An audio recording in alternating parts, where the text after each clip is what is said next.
नमस्कार दोस्तों। स्वागत है आपके अपने YouTube चैनल संदेश करियर पॉइंट पर। और जैसा कि अभी आपको पता है कि जो हम लोग का बैच चल रहा है, उस बैच में हम लोग लगभग, आपको पता है कि पॉलिटी का सेशन स्टार्ट किए हैं। और यूपीएसआई बैच के लिए आपको मैं जीएस पढ़ा रहा हूँ। जीएस के अंतर्गत पहले पॉलिटी हम लोगों ने स्टार्ट किया है। और पॉलिटी के अंतर्गत एक चीज़ आपको ये ध्यान रखना है कि मैंने आपको बताया था कि जो आपके यूपीएसआई में 40 प्रश्न आने वाले हैं, उन 40 प्रश्नों में अभी हम 24 प्रश्नों को एक तरीके से ध्यान में रखकर क्लास को कंटिन्यू किए हुए हैं। तो पहले हम आपसे, जो लोग इस चैनल पे नए हैं, पहले हम उससे यही कहेंगे कि वो पहले इसके पहले के वीडियो को ज़रूर देखें। मैंने लगभग 3 पार्ट दिया है इसके पहले। अगर वो प्लेलिस्ट, कुछ लोगों का कहना था कि सर प्लेलिस्ट में नहीं है, तो आज उसको मैंने प्लेलिस्ट में कर दिया है। वहाँ आप देख सकते हैं UPSI GS by Govind sir के नाम से प्लेलिस्ट बना हुआ है। वहाँ से आप प्रत्येक वीडियो को आसानी पूर्वक और आसान से देख सकते हैं। साथ ही साथ कल की जो क्लास थी, उस क्लास में मैंने आपको यूपीएसआई के लिए मोस्ट इंपॉर्टेंट क्वेश्चन बताया था, कॉन्स्टिट्यूशनल डेवलपमेंट, संवैधानिक विकास। ये चैप्टर हमारा पूरा हो चुका है। उसके पहले मैंने इंट्रोडक्शन दिया था। इंट्रोडक्शन में मैंने कुछ चीज़ों को छोड़ा था और मैंने बताया भी था कि मैं आपको पढ़ाऊंगा। तो वो समय आ गया है कि उसे पढ़ाने का, क्योंकि यहाँ से उसको आगे बढ़ाने के लिए वो जरूरी था। इसलिए आज जो पाठ होगा वो हमारा कहीं न कहीं संविधान की प्रकृति, अर्थात नेचर ऑफ कॉन्स्टिट्यूशन, संविधान की प्रकृति क्या होती है, उसकी चर्चा आज हम करने वाले हैं। तो पहले आप लोग देखिए, जहां आवश्यकता पड़ेगी आप लिखते भी रहिएगा। जरूरत पड़ेगी तो मैं व्हाइट बोर्ड पे लिख कर भी समझाता चलूंगा। और जहां से लेक्चर से आपको समझ में आ जाएगा, छोटे पॉइंट होंगे, वो आप लेक्चर से समझिएगा। और जो स्टूडेंट सीरियस हैं यूपीएसआई को लेकर, तो वो मैं आपको जो डिफाइन करूँ या कोई डिफिनेशन देता हूं, तो उसको आप अपनी कॉपी में लिख सकते हैं। उम्मीद यही करेंगे। देखिए, जो आप अपने हाथ से जो चीजें लिखेंगे और लेक्चर को लेंगे, तो वो आपको बहुत ज्यादा समझ में आएगा। और ऐसी केवल वीडियो देखने से कुछ नहीं होने वाला, ये चीज ध्यान रखिएगा। अभी आपको याद हो जाएगा, और याद कराने की तो मेरी पूरी गारंटी है, लेकिन उसके बाद वो चीजें आपको भूल भी सकती। तो इसलिए मैं कोई अगर डिफिनेशन बोलूँ तो उसको आप लिख सकते हैं। यहाँ पे कोई फ्लो चार्ट बनाओ तो उसको आप कॉपी में लिख सकते हैं। उससे क्या होगा, एक आपका अच्छा नोट्स, आपके खुद के हाथ से बनाया हुआ नोट्स तैयार हो जाएगा। साथ साथ आपको कॉन्स्टिट्यूशन में कोई दिक्कत नहीं होगी। और जैसा आपको पता है कि अगर आपको पहली बार या तो आपने कॉन्स्टिट्यूशन समझने में आपको प्रॉब्लम होती है, तो इस समस्या से आप निजात पा सकते हैं। और केवल आपको मेरे साथ पढ़ना है, समझते हुए क्लास को लेकर चलते हैं, ठीक है। तो चलिए ज़्यादा टाइम न लें और सीधे हम अपने टॉपिक पर आते हैं। और जहां से मैंने इंट्रोडक्शन फर्स्ट लेक्चर में दिया था, उस लेक्चर को थोड़ा सा और बढ़ाते हैं, और उसको बढ़ाने के बाद सीधे हम अपने संविधान सभा पे आएंगे, जहां से हमारे क्वेश्चन पेपर में बनते हैं, ठीक है।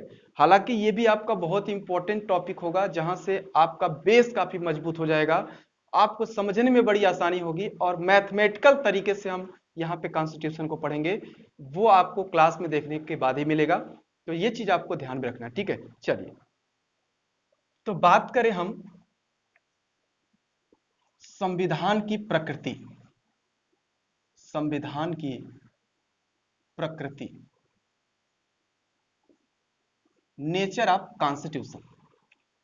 देखिए, संविधान की प्रकृति की अगर हम बात कर लेते हैं, तो संविधान की प्रकृति में अगर आप एक चीज को देखेंगे, तो उसमें आपको यह देखने को मिलेगा कि बहुत सारे देशों का संविधान लिखित है और बहुत ऐसे देश है जिनकी संविधान अलिखित है।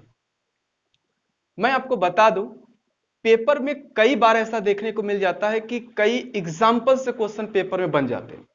एग्जाम्पल का मतलब यह होता है कि आपसे सीधा से उदाहरण पूछ दे देगा, या कोई 4 विकल्प उसमें दे देगा। वो आपसे यह पूछ देगा कि निम्नलिखित में से किस देश का संविधान लिखित है, या निम्नलिखित में से किस देश का संविधान अलिखित है। तो केवल अगर आप एक आध एग्जाम्पल याद किए, तो फिर वहां से आपको प्रॉब्लम हो सकती है। तो इसलिए मेरे साथ एग्जाम्पल को भी आप समझते चलिएगा कि किस किस देश का संविधान लिखित है और किस किस देश का संविधान अलिखित है। तो ज्यादातर तो अलिखित ही पेपर में पूछ सकता है, ठीक है। चलिए, तो हम संविधान की प्रकृति को, अर्थात नेचर ऑफ कॉन्स्टिट्यूशन को, 2 पार्ट में बांट सकते हैं।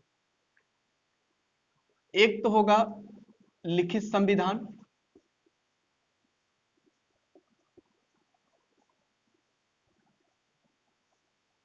और दूसरा होगा अलिखित संविधान।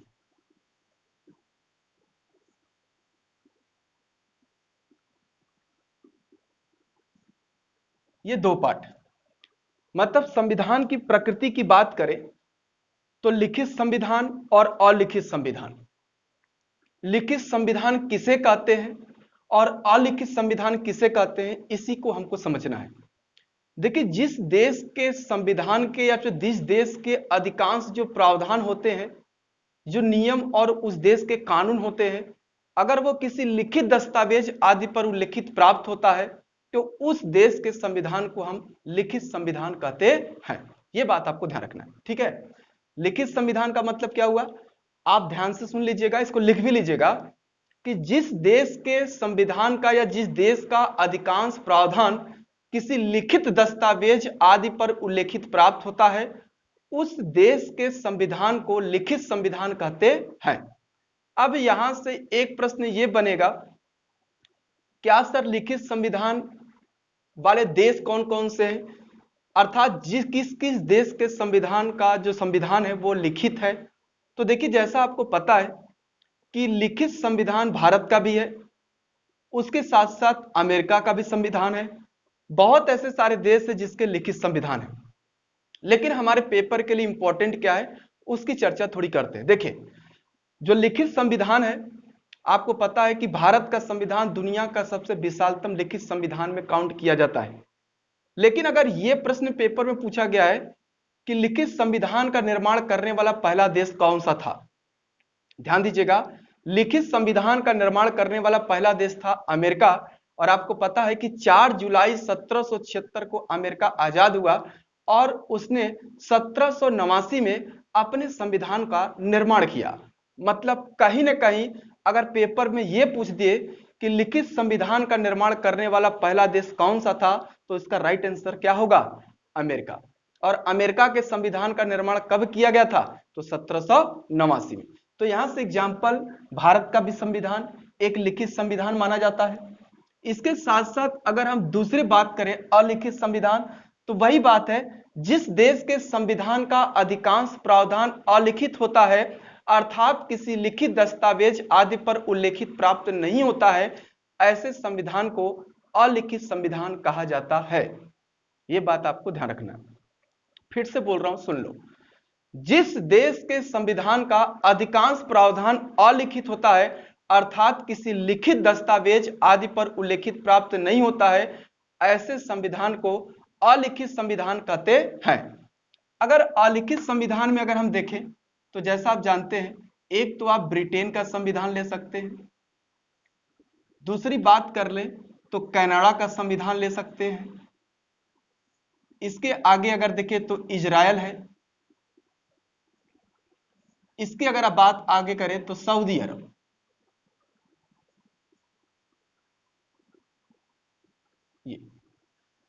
ये कुछ एग्जाम्पल हैं जो आपके पेपर में पूछ लिए जा सकते हैं।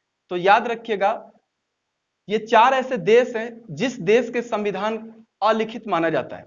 तो पेपर में आपसे पूछ सकता है कि निम्नलिखित में से कौन सा संविधान अलिखित है या किस देश का संविधान अलिखित है। तो ये 4 देशों का नाम आपको याद कर लेना है। अगर लिखित संविधान में तो आप बहुत सारे देशों का लिखित है, तो ज्यादातर यही इंपॉर्टेंट है, अलिखित संविधान। तो इसमें अगर आप देखें तो एक तो हो जाएगा आपका भारत भी है, तो अमेरिका, और अमेरिका का संविधान का निर्माण कब हुआ, मैंने बताया था 1789 में। इसके बाद भारत, बहुत सारे ऐसे देश हैं जिसके संविधान लिखित हैं। तो ये आपको समझ में आया कि संविधान की प्रकृति अभी मैंने बताया कि 2 तरीके की होती है, एक होता है लिखित संविधान, एक होता है अलिखित संविधान।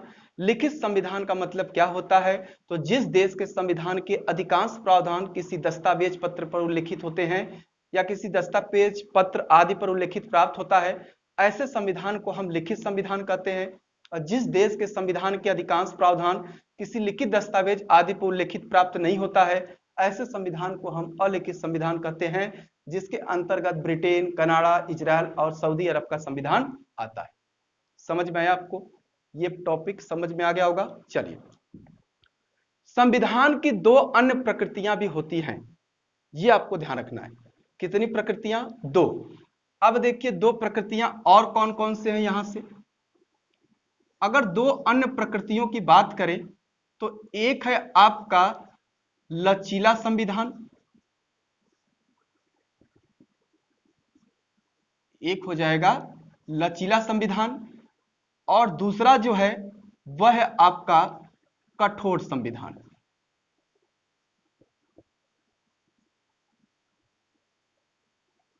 यह हुआ मतलब कहीं ना कहीं अगर हम बात करें तो इसके साथ साथ संविधान की दो अन्य प्रकृतियां भी मानी जाती हैं, जिसमें एक आपका लचीला संविधान, दूसरा आपका कठोर संविधान।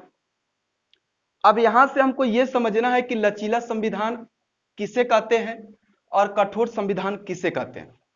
देखिए, जिस भी देश के संविधान में संशोधन एक सरल प्रक्रिया से होता है, अर्थात उस देश के संविधान में संशोधन करने में बहुत ज्यादा कठिनाई नहीं होती है, सरलता पूर्वक किया जा सकता है, उस देश के संविधान को लचीला संविधान कहा जाता है। समझ में आया?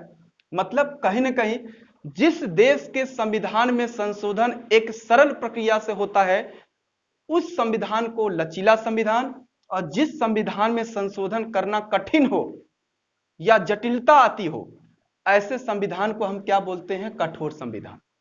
समझ में आया? कहीं ना कहीं लचीला संविधान मतलब जिस देश के संविधान में संशोधन सरलता से हो सके वो लचीला संविधान। कठोर संविधान जिस संविधान में संशोधन करना कठिन हो, कठिनाई से होता हो या जटिलता से होता हो, ऐसे संविधान को हम कठोर संविधान के नाम से जानते हैं। ये बात भी आपको याद रखनी, ठीक है? तो उम्मीद करते हैं कि ये आपको समझ में आ गया होगा। अब एक प्रश्न और बन सकता है जो कि कई बार पेपर में पूछा गया है। पूछा जाने का मतलब यह है कि पेपर में यह पूछ देता है कि भारत के संविधान की प्रकृति है, सुन रहे हैं आप लोग, भारत के संविधान की प्रकृति है, इसका मतलब क्या है? यह है आपका क्वेश्चन पेपर का। तो याद रखिएगा कि भारत का जो संविधान है, भारत के संविधान की प्रकृति, भारत के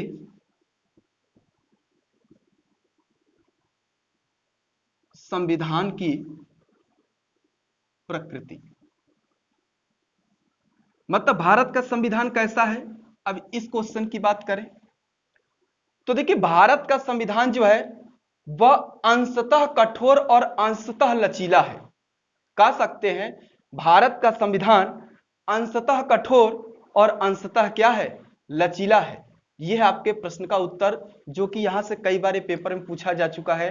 एसएससी में भी कई बार क्वेश्चन लिया भी जा चुका है कि संविधान की प्रकृति है, भारत के संविधान की प्रकृति कैसी है? तो भारत के संविधान की प्रकृति अंशतः कठोर और अंशतः लचीला दोनों है। साथ साथ भारत का संविधान लिखित संविधान है। फिर से एक बात समझिएगा, अगर इन दोनों के हिसाब से अगर क्वेश्चन ले भारत का संविधान है तो राइट आंसर क्या होगा? लिखित संविधान। लेकिन अगर यहां से प्रश्न समझे कि ये लचीला संविधान है या कठोर संविधान है तो इसका राइट आंसर होगा भारत का संविधान अंशतः कठोर और अंशतः लचीला है। यह बात भी आपको याद कर लेना है। समझ में आ जाएगा आपको? चलिए अब इसके आगे की बात करते हैं। आगे की बात क्या करेंगे इसको आप लोग लिख लीजिएगा, ठीक है?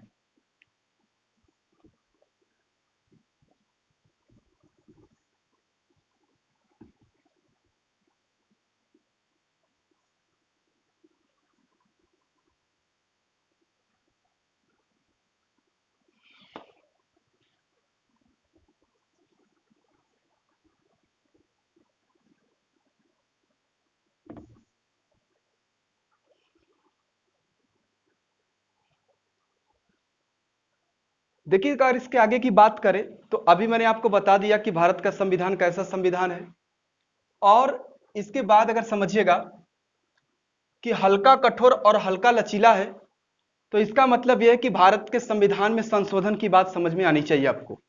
यहां से सीधा मतलब समझना है हमको संविधान में संशोधन। देखिए, अगर संविधान संशोधन की बात करें, संविधान संशोधन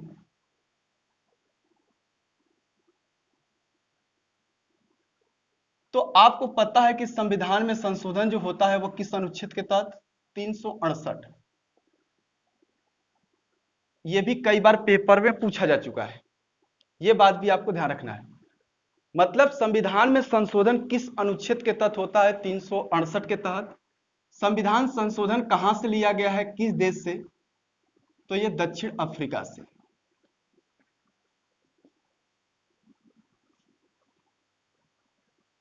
इतनी बातें समझ में आ गई आपको?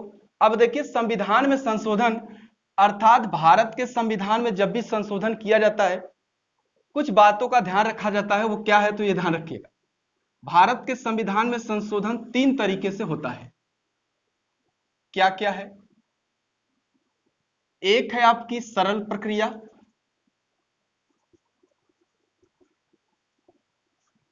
दूसरी है आपकी विशेष प्रक्रिया,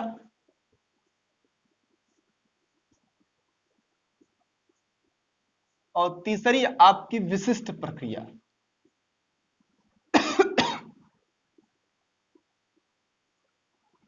विशिष्ट प्रक्रिया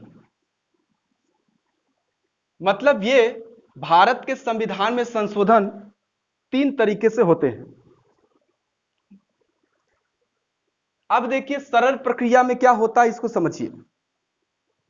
सरल प्रक्रिया का मतलब यह होता है जब संविधान में संशोधन सरल प्रक्रिया से होता है तो कुछ बातों का ध्यान दिया जाता है। अब क्या ध्यान देना है? जैसे याद करिए कि मैंने बताया था संसद, बताया था आपको, जब संसद के दोनों सदनों से 50% + 1 अर्थात आधे से एक अधिक द्वारा पारित किया जाए तो इस प्रकार के संशोधन को सरल प्रक्रिया के द्वारा किया गया संशोधन कहते हैं।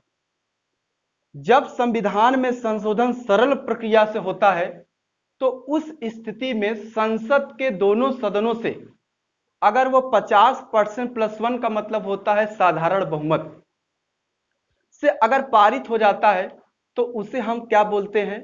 सरल प्रक्रिया से किया गया संशोधन।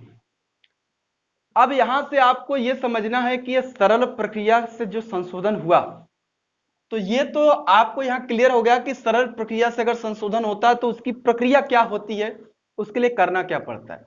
जैसे आप जानते हैं, कहीं ना कहीं आप एक चीज समझिएगा, अभी मैंने बताया था पिछले वीडियो में, फर्स्ट वीडियो जब मैंने आपको इंट्रोडक्शन दिया था आपके कॉन्स्टिट्यूशन का, उसमें बताया था जो संघ की विधायिका होती है उसका नाम है संसद, और राज्य की जो विधायिका होती है उसका नाम क्या है? विधानमंडल। ये आप जानते हैं। और संसद में मैंने आपको कुछ चीजें बताई थी, जैसे मान लीजिए संसद है और मैंने विधायिका का मतलब भी आपको समझाया था कि वहां विधायिका जो होती है उसका काम क्या होता है, और राज्य में जो विधानमंडल होता है उसका काम क्या होता है। यही चीजों को हमको समझना है, ठीक है। चलो, आप जानते हैं कि जो संसद है, तो मैंने आपको विधायिका में बताया था कि विधि बनाने वाली संस्था को विधायिका कहते हैं, और किसी भी देश की शासन व्यवस्था को चलाने के लिए जिस नियम और कानून की आवश्यकता होती है और उस नियम और कानून का जहां निर्माण किया जाता है उसे ही विधायिका कहते हैं। जबकि कार्यपालिका में क्या बताया था कि विधायिका के द्वारा बनाए गए नियमों का जिनके द्वारा पालन कराया जाता है उसे कार्यपालिका कहते हैं। और न्यायपालिका में क्या बताया था कि कानून के उल्लंघन करने पर दंड देने वाली संस्था को न्यायपालिका कहते हैं। अर्थात यदि कार्यपालिका के द्वारा जो नियम और कानून का पालन नहीं करता है तो उसको दंड देने वाली जो संस्था है वह न्यायपालिका है, और पालन कराने वाली संस्था कार्यपालिका है, और विधायिका जो है वह विधि या कानून निर्माण करने वाली संस्था है। तो वही मैंने बता रहा हूं कि यह जो विधायिका है यह संघ की विधायिका है। मैंने बताया कि विधायिका 2 तरीके की होती है, यह संघ की विधायिका है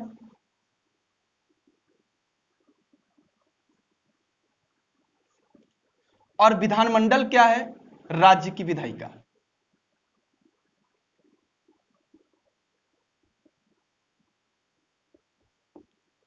तो राज्य की विधायिका का नाम तो विधानमंडल जो राज्यों में होता है, और संघ की विधायिका का नाम संसद। यह चीज मैंने आपको बताया था। यहां से थोड़ा सा हम एक क्वेश्चन लेना चाहते हैं, वो है यूपीएसआई का। जो आपके पेपर में पूछा गया है, तो आप इसको ध्यान से समझते रहिएगा कि कहीं ना कहीं अगर हम बात करें संसद का निर्माण किससे किससे मिलकर होता है, तो मैंने बताया था कि राष्ट्रपति, लोकसभा और राज्यसभा से मिलकर होता है। ये उसी प्रकार से विधानमंडल की बात करें तो ये किससे होगा, राज्यपाल, विधानसभा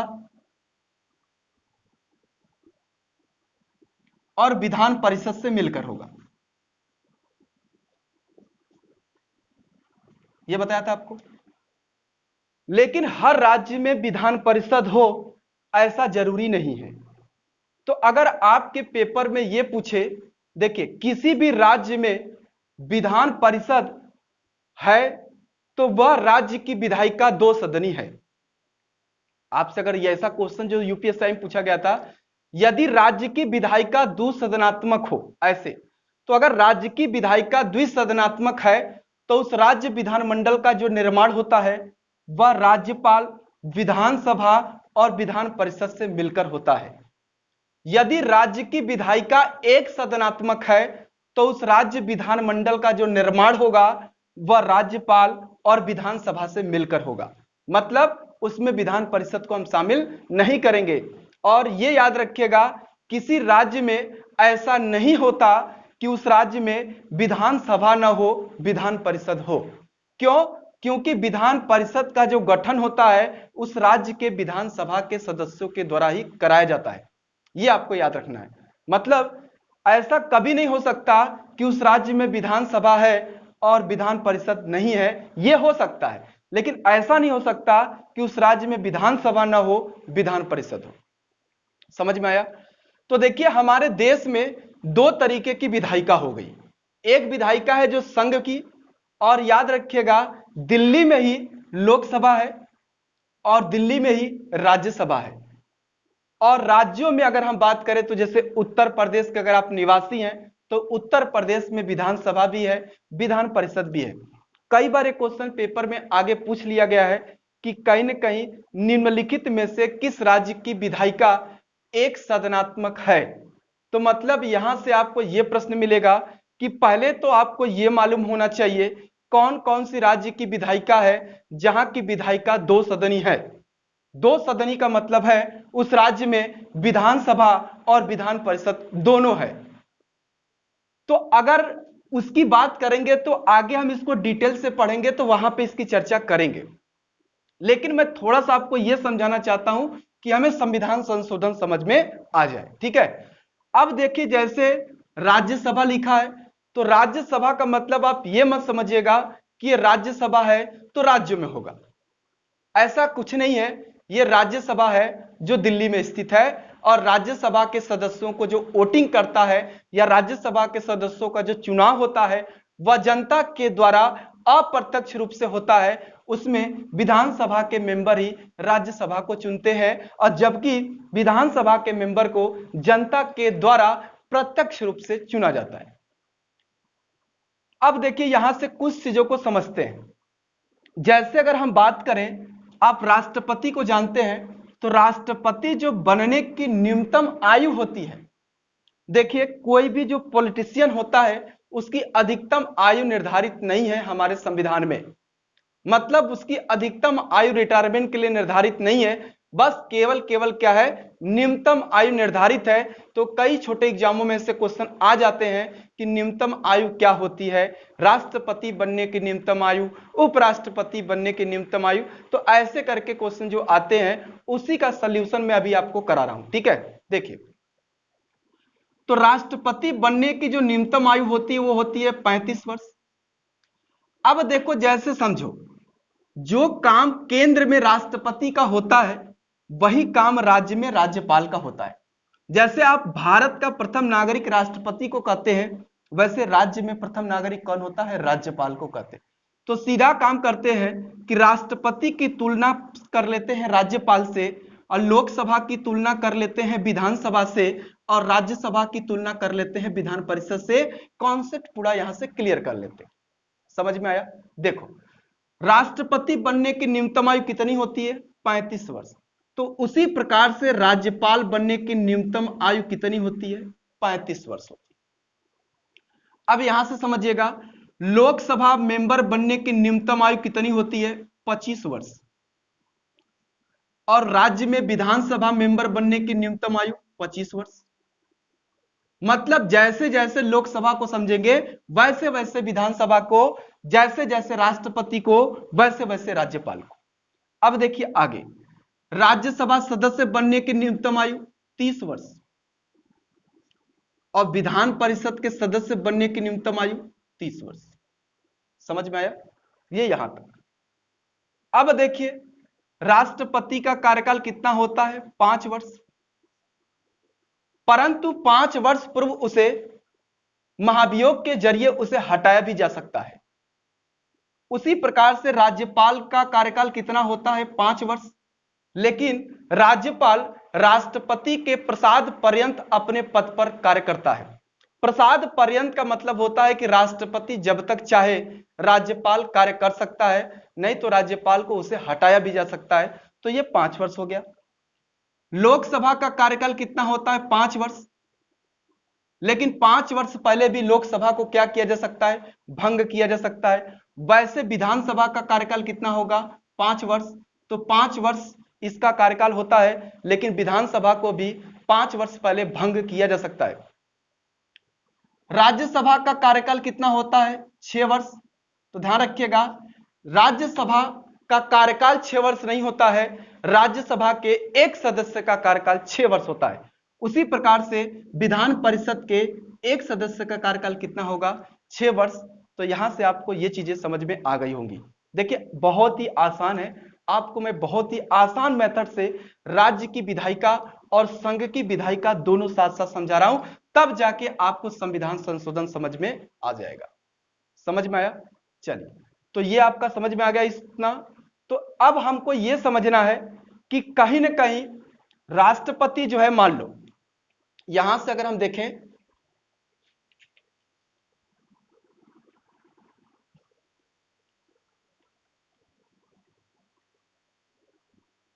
तो देखिए यहां से हमने क्या देखा कि ये तो मैंने देख लिया कि इसका कार्यकाल कितना कितना होता था, ठीक है, वो समझ में आ गया आपको। अब देखिए यहां से क्या समझना है, कई बार पेपर में ये क्वेश्चन पूछ देता है कि क्या इन्हें किस किस नाम से भी जाना जाता है। तो देखिए इनके अन्य नाम भी हैं। इनके का मतलब होता है लोकसभा का भी अन्य नाम है, राज्यसभा को भी अन्य नामों से जानते हैं, जो कि यूपीएसआई में क्वेश्चन दिया था। देखो, संसद का प्रथम सदन बोलते हैं लोकसभा को, ये हो गया प्रथम सदन। संसद का प्रथम सदन लोकसभा, वैसे ही राज्य में विधानसभा को प्रथम सदन कहते हैं। संसद का निम्न सदन कौन होगा? या सॉरी, द्वितीय सदन बोलेंगे इसको। तो ये हो जाएगा आपका द्वितीय सदन। द्वितीय सदन हो जाएगा राज्यसभा, और राज्य में द्वितीय सदन कौन होगा? विधान परिषद। अगर लोकसभा के आगे की बात करें तो लोकसभा को हम निम्न सदन कहते हैं। तो उसी प्रकार से राज्य में विधानसभा को हम क्या बोलेंगे? निम्न सदन। और यहां क्या बोलेंगे? राज्यसभा को उच्च सदन, संसद का उच्च सदन, और राज्य विधानमंडल का उच्च सदन कौन होगा? विधान परिषद। संसद का उत्तरदायी सदन लोकसभा, ये कैसा सदन? अनउत्तरदायी सदन।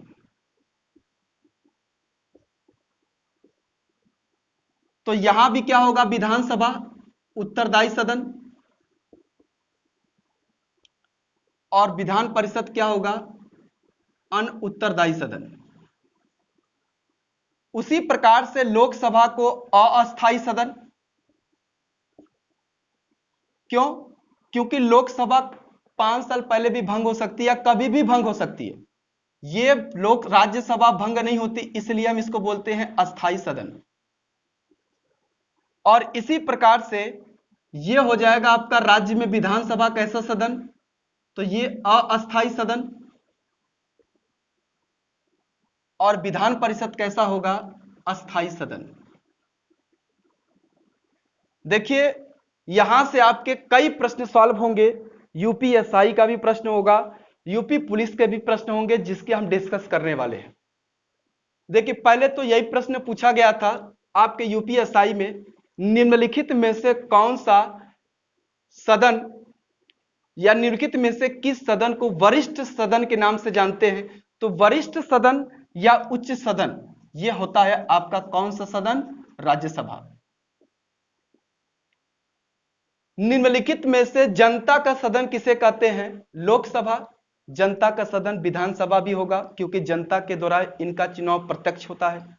अब देखिए यूपी पुलिस में क्वेश्चन एक पूछा गया था, निम्नलिखित में से वो कौन सा सदन है जिसे भंग तो नहीं किया जा सकता, बशर्ते उसे समाप्त किया जा सकता है? तो इसका राइट आंसर क्या होगा? विधान परिषद। विधान परिषद भंग नहीं होती है, विधान परिषद को समाप्त, अर्थात अनुच्छेद 169 अगर आप पढ़ेंगे तो उसमें लिखा है विधान परिषद का उत्साधन और सृजन, अर्थात विधान परिषद को हटाया जा सकता है और विधान परिषद को लाया जा सकता है, लेकिन विधान परिषद को बीच में भंग नहीं किया जाता। ये है आपका यहां से उत्तर, इसका ये मिल जाएगा। ठीक है, समझ में आ गया आपको? चलिए अब हम बात कर लेते हैं। तो देखिए ये नाम याद रखिएगा, जैसे अस्थाई सदन का मतलब 5 साल पहले भंग हो जाती है, इसलिए अस्थाई सदन। उत्तरदायी सदन क्यों बोलते हैं? उत्तरदायी सदन का मतलब होता है जो हमारी संघीय मंत्री परिषद होती है वह राज्यसभा के प्रति उत्तरदायी नहीं होती, संघीय मंत्री परिषद वह लोकसभा के प्रति उत्तरदायी होती है। उसी प्रकार से जो राज्य मंत्री परिषद होती है वह विधानसभा के प्रति उत्तरदायी होती है, न कि विधान परिषद के प्रति। इसलिए इस सदन को हम उत्तरदायी सदन कहते हैं और इस सदन को हम अनुत्तरदायी सदन कहते हैं। वैसे ही देखिए राज्यसभा के सदस्यों का जो चुनाव होता है वह अप्रत्यक्ष होता है, जैसे ही विधान परिषद के सदस्यों का भी चुनाव अप्रत्यक्ष होता है। लोकसभा के सदस्यों का चुनाव प्रत्यक्ष होता है और राज्य में विधानसभा के चुनाव प्रत्यक्ष होते हैं। तो ये रीजन थोड़ा सा जो आपको समझ में आना चाहिए। ठीक है, अब इसके आगे की थोड़ी बात करते हैं।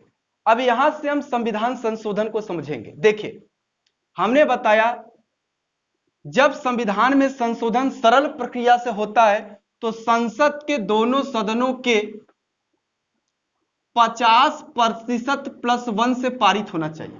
मतलब लोकसभा से भी, लोकसभा में जितनी भी संख्या है उसके 50% +1, 1 एक संख्या है, अर्थात अगर 200 मेंबर है फॉर एग्जाम्पल, तो अगर उसका 50% +1 करेंगे तो 101 होगा। इसका मतलब ये अगर लोकसभा से 50% +1 से पारित होता है और राज्यसभा से 50% +1 से पारित होता है तो इस प्रकार के संशोधन को सरल प्रक्रिया से किया गया संशोधन कहते हैं। ठीक है, चलिए विशेष प्रक्रिया का मतलब समझिए। विशेष प्रक्रिया यह बोलता है कि जब संविधान में संशोधन विशेष प्रक्रिया से किया जाता है तो सदन में उपस्थित और मत देने वाले सदस्यों के 2/3 बहुमत से पारित होना चाहिए। सदन में उपस्थित और मत देने वाले सदस्यों के 2/3 बहुमत से पारित होना चाहिए और वह 2/3 बहुमत सदन की कुल संख्या का आधे से एक अधिक हो, तो इस प्रकार के संशोधन को विशेष प्रक्रिया से किया गया संशोधन कहते हैं। जैसे एग्जाम्पल लेते हैं, एग्जाम्पल के थ्रू आपको समझाते हैं। जैसे मान लीजिए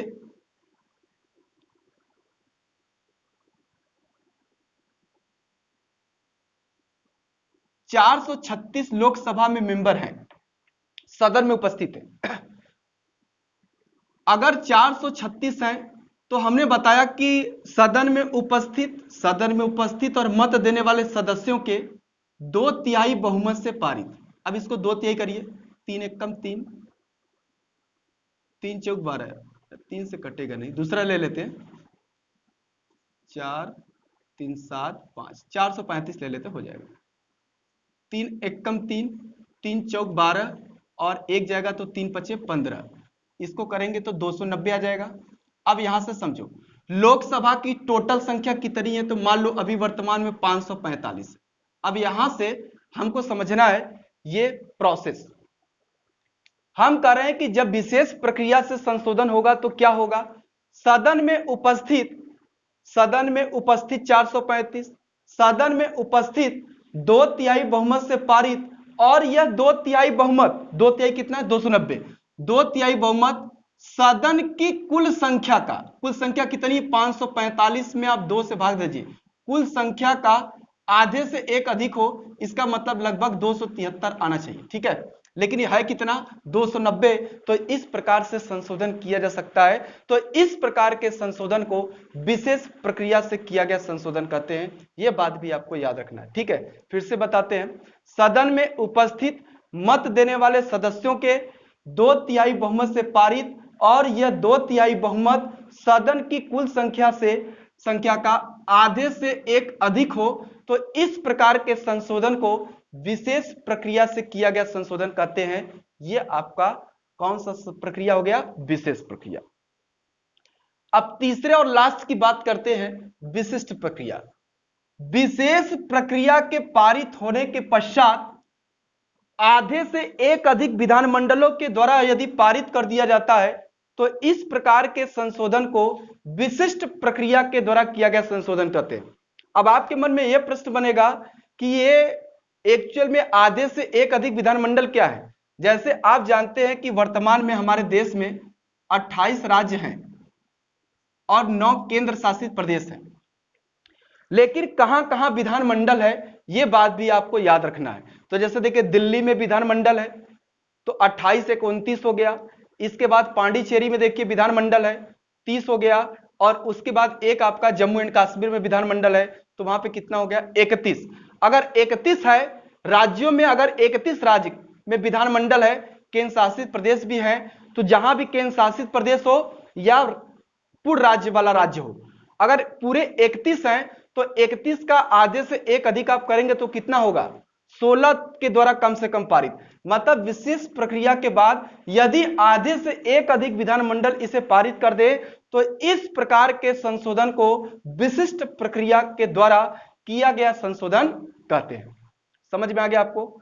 तो देखिए, ये मैंने आपको थोड़ी सी बात पिछले क्लास का जो बचा हुआ था, जो कि मैंने आपको बताया था कि कुछ बेसिक क्वेश्चन होंगे जो मैं आपको करवाऊंगा, तो ये वहां से मैंने आपको पूरा करवा दिया। ठीक है, तो ये आप इसको मैंने जैसे जैसे बताया वैसे वैसे आप लोग लिख लीजिएगा और क्लास आप कंटिन्यू करिए। देखिए, थोड़ा वीडियो अपलोड होने में थोड़ी प्रॉब्लम होती है, थोड़ा शाम हो जाता है, या तो हम डेली कोशिश करते हैं डेली आप बेस पर आपको थोड़ा लेट हो, लेकिन आपको वीडियो डेली मिले। तो आप इसको पूरा लिखते हुए अब पूरे वीडियो को आप देखा करिए। देखिए, कॉन्सेप्ट आप एक लाइन से क्लियर नहीं कर पाएंगे, आपको पूरा वीडियो देखना पड़ेगा। अगर आप सीरियस हैं तो पूरे वीडियो को साथ साथ देखते चलिए। ठीक है, चलिए, तो हम उम्मीद यही करते हैं कि आपको वीडियो अच्छा लगा होगा। अगर आपको वीडियो अच्छा लगा होगा तो ज़्यादा से ज़्यादा लोगों को शेयर भी करिएगा। ठीक है, और लाइक जरूर करिएगा, जिससे हमें पता चले कि कम से कम। देखिए, कुछ लोगों का ये कहना था कि सर लाइट की प्रॉब्लम हो रही है, थोड़े दिक्कत हो रहे हैं, बोर्ड पे साफ दिख नहीं रहा है। तो हम निरंतर कोशिश कर रहे हैं, आज भी कोशिश किया है, और ये भी बताएगा कि क्या पहले से बेहतर है या इसमें भी और कुछ सुधार करना है, तो हम उसको जरूर कोशिश करके पूरा करेंगे। ठीक है, चलिए, बहुत बहुत धन्यवाद।